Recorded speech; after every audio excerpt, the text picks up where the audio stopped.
olwaleero wegiweze emyaka 3 Bukyanga Yona Lwange yali ssaabalabirizi w'Abasodokisi ava mu bulamu bw'ensi eno. Kati Ekelesiya ya Orthodox etegese okusaba ku lutiko ya St. Nicholas e Namuŋŋoona okujjukira obulamu bwe n'okumusabira. Okusaba kuno kwetabiddwamu abasumba ab'enjawulo okuva mu bulabirizi bwa Orthodox obw'enjawulo. Okusaba kukulembeddwamu omulabirizi wa Eastern Buganda Sylvester Kisitu.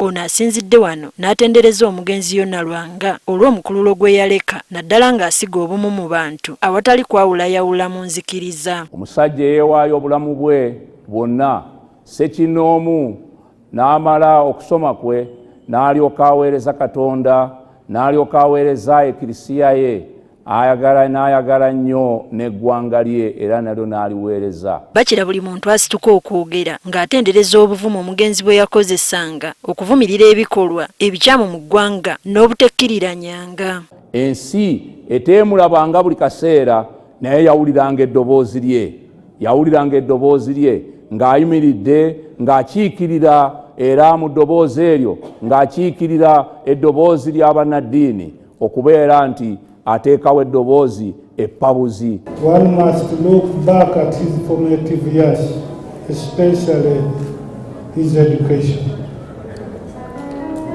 His studies and the influential personalities he associated with during these years shaped him significantly. Bano basabye abantu bonna okubaako kye bayigira ku mugenzi okusobola okubeera mu ggwanga eryeyagaza. Kubanga ffe ng'abaweereza ba Katonda tulina okubeera nga tumanya nti tuliwo okuluŋŋamya n'okulyowa emyoyo gy'abantu mu kkubo lya Mukama, naye ate n'okuyambako nga tusinziira ku ebyo bye tusoma mu Evanjeriyo, nga tusinziira ku Mukama gwe tuweereza, gwe tumanyi nti oyo yateekateeka embeera ze tulina okutambulira mu society zaffe zonna. Bano era basabye abazadde okufaayo ennyo ku nkuza y'omwana n'okunnyikiza okwagalana. N'olwekyo kirungi mmwe abazadde, please try to teach your children the proper names of their bodies. Yo omubaka wa Lwemiyaga Theodore Ssekikubo nga yakiikiridde omugenyi omukulu alaze obwennyamivu eri abantu ababalaatira mu bulamu bwa bannaabwe.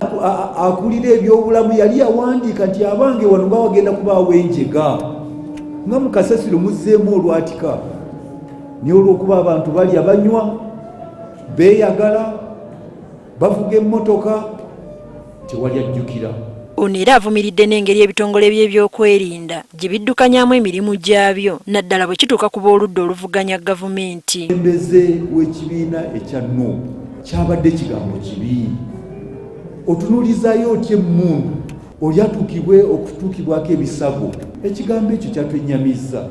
Tusaba abakulira ebyokwerinda baleme kuleetawo embeera okugisajjula ate ekiteetaagisa. Bishop Yona Lwanga yafanga 5 omwezi ogw'omwenda 2021 mu kibuga Athens eky'eggwanga lya Greece.